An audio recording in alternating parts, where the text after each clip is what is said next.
الله الرحمن الرحيم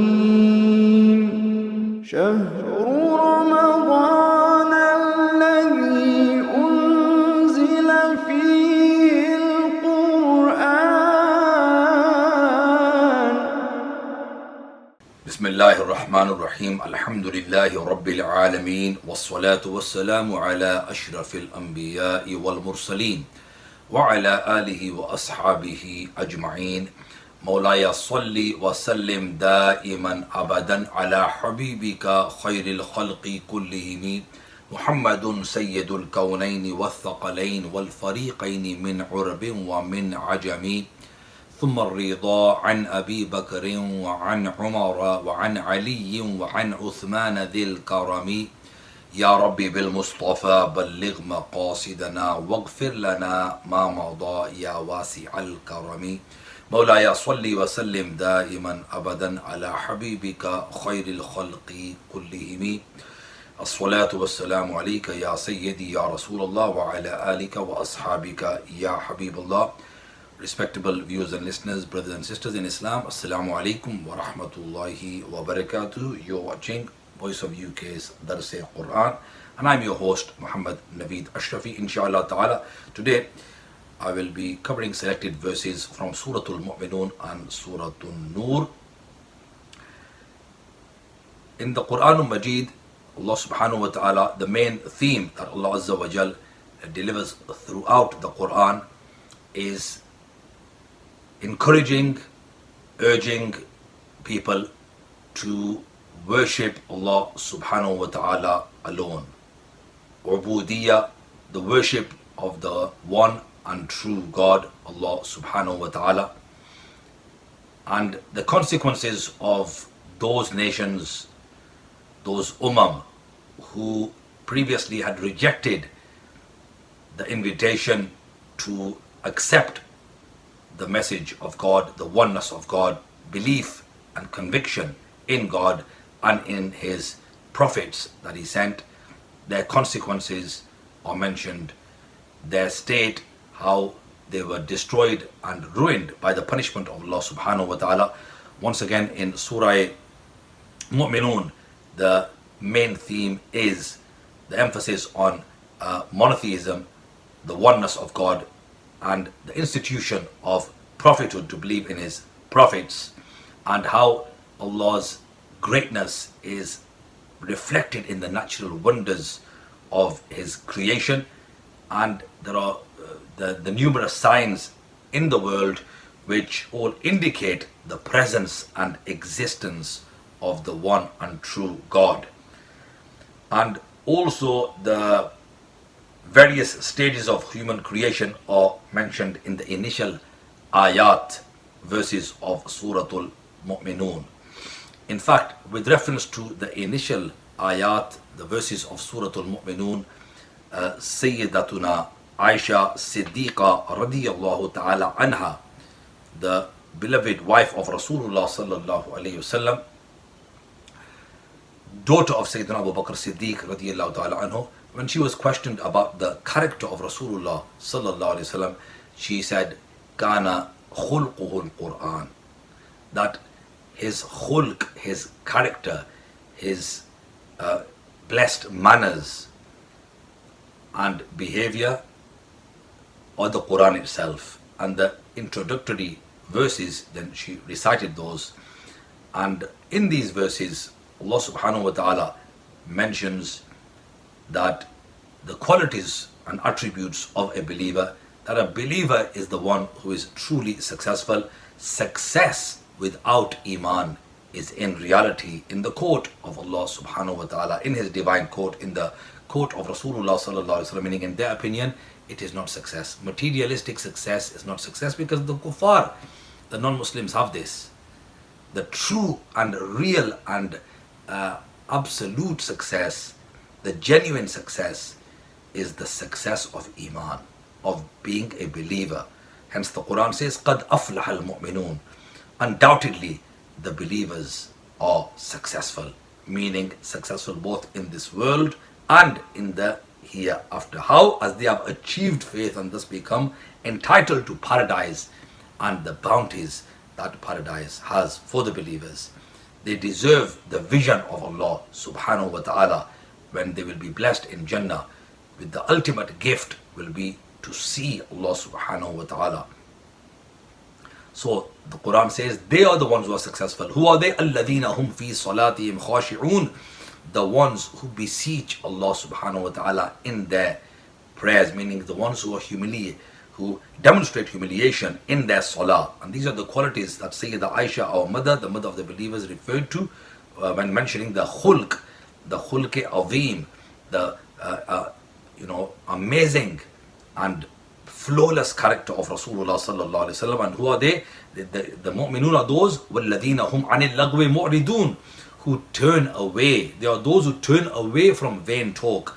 وَالَّذِينَ هُمْ لِلزَّكَاةِ فَاعِلُونَ, and they are those who are active in paying their zakah, the due, the poor due that they pay on an annual basis, which is obligatory upon every Muslim, 2.5% of his wealth.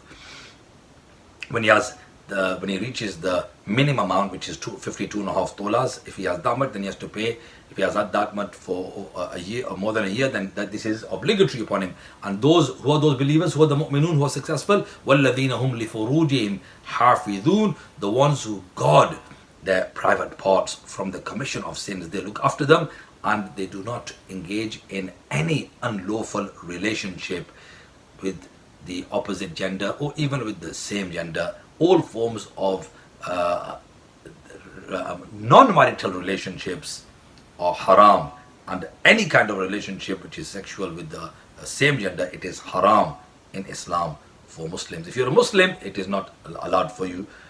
This is what we are discussing. We are talking about the qualities of the believers, illa ala azwajim, except for their partners, meaning their wives or their handmaids, فَإِنَّهُمْ غَيْرُ مَلُومِينَ, and because they are not to be blamed. فَمَنِ ابْتَغَى وَرَاءَ ذَلِكَ فَأُولَٰئِكَ هُمُ الْعَادُونَ, then whoso desires anything more than these two, they are the transgressors, meaning having any kind of relationship beyond that, beyond outside marriage, non-marital, it is haram, it is prohibited.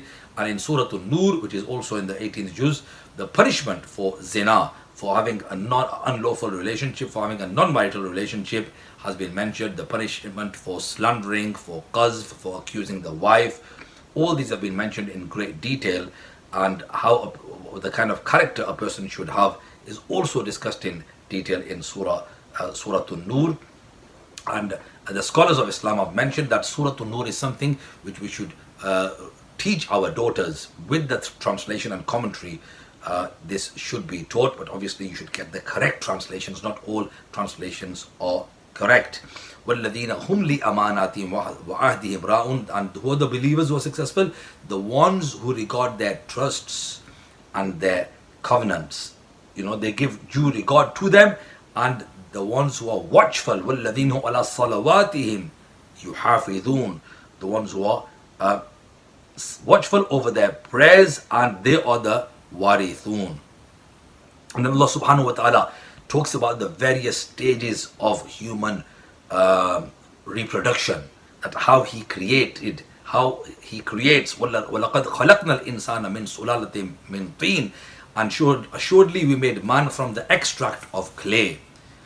So initially he was made from clay. Sayyiduna Adam alayhi salam, Abul Bashar, the father of all human beings, was created from clay. Then Allah subhanahu wa ta'ala says, ثُمَّ جَعَلْنَاهُ نُطْفَةً فِي قَرَانٍ مَكِينٍ, then we made that a nutfa, a drop of water, fi qararim makin, and we put it in a strong serenity. Thumma khalaqna nutfata alaqatan, then we made the drops of water a clot. We made that nutfa become a clot of blood. فَخَلَقْنَا الْعَلَقَةَ مُضْغَةً, we made the clot a piece of flesh. مُضْغَةً. فَخَلَقْنَا الْمُضْغَةَ إِظَامًا, then we made the piece of flesh, we clothed it with bones.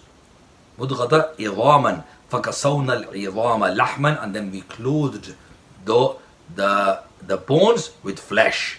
ثُمَّ أَنْشَأْنَاهُ, so the whole process of how Allah subhanahu wa ta'ala He creates a human being is mentioned in detail. And this would be, people who say that the Prophet sallallahu alaihi wasallam, the kuffar, they would object and say that he concocted this, he made this up. It's impossible. These things which science has only realized now in, over the last 100 years or so. 14 centuries ago, a man who was born in the desert land of Arabia, in Makkatul Mukarramah, who had no human learning, it's impossible for him to produce such a kalam. There is only one explanation to this. This and many verses of the Quran al-Majid substantiate that this is exclusively the kalam, the word of Allah subhanahu wa ta'ala, the final revelation. There are many signs for atheists, for non-Muslims, for doubters, for skeptics, objectionists, to see if they are going to be blessed with the divine light from Allah, to accept that yes, this is the revelation, the true, authentic, genuine revelation from Allah subhanahu wa ta'ala, his final kalam to his final messenger. And then he says, this is how ثُمَّ أَنْشَأْنَاهُ خَلْقًا آخَرَ, then we developed it into another shape. فَتَبَارَكَ اللَّهُ أَحْسَنُ الْخَالِقِينَ, so blessed is Allah, the best creator. So this is all mentioned in great detail. We also learn of Sayyidina Nuh alayhi salam, him being sent to his qawm. This has been mentioned. And then how his qawm, they would reject his message and say that we only see you like a human being like us. So referring to the prophets of God and saying that you are just a human being like us, meaning this is blasphemy. To believe a Prophet sallallahu alaihi wasallam, or to refer to him and to say that you are just like us, only the kuffar said this. Only the kuffar said this, or the Prophet himself would say that I am outwardly a human being like you, meaning I'm not God. This would be to negate that he is God.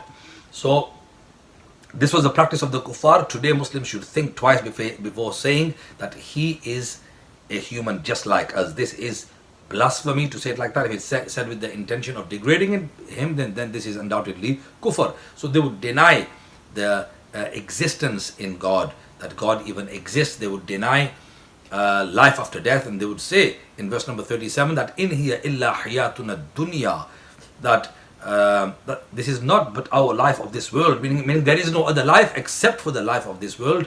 Namutu wa nahya, we will die and we live. We die and we live. وَمَا نَحْنُ بِمَبْعُوثِينَ, and we are not going to be resurrected. We are not going to be raised up. And they would say that this is just something which has been fabricated. They would deny the signs of Allah subhanahu wa ta'ala. They would deny the messengers of Allah subhanahu wa ta'ala. Sayyidina Musa alayhi salam, when he was sent to Fir'aun, and how Fir'aun rejected the message that he brought from God. It says that when he came, then he became arrogant. His chiefs became arrogant. Fir'aun and his courtiers, his qawm, his nation, they became arrogant. فَاسْتَكْبَرُوا وَكَانُوا قَوْمًا عَالِينَ, and they were already possessed with dominance, and they were the ones who said he is just a human like us. So whenever the Quran refers to that, and we should think that the kuffar are the ones who say the prophets are just like us. The Prophet himself, when he would say it out of humbleness, or when he would say that to deny that he is God, there would be no other reason. They say, shall we believe in two men who are humans like us, and their qawm, their communities are servants to us? So they would reject them, and they would become from those who are the destroyed ones. So Allah subhanahu wa ta'ala, he talks about his ayat, his signs, and what the believers do, and what the qualities of the believers are, and how Allah subhanahu wa ta'ala does not overburden any community, any person. No soul is overburdened except with what he is able to take. He is not given any task which is beyond his capacity. So the main central theme is to convince, to invite, to urge the non-believers to come into the folds of Islam, to accept the one and only true God. Allah subhanahu wa ta'ala, he talks about his signs, that he is the one who has created for you the hearing, the seeing, and the heart. وَهُوَ الَّذِي أَنْشَأَ لَكُمُ السَّمْعَ وَالْأَبْصَارَ وَالْأَفْئِدَةَ قَلِيلًا مَا تَشْكُرُونَ. but there are little who are grateful. So, and He's the one who gives life. وَهُوَ الَّذِي يُحْيِي وَيُمِيتُ, and gives you death. وَلَهُ اخْتِلَافُ اللَّيْلِ وَالنَّهَارِ أَفَلَا تَعْقِلُونَ. And for Him is the alternation of the day and the night. So then, do you not see sense? Do you have no sense that you fail to see all this? And they would reject these signs of Allah subhanahu wa ta'ala.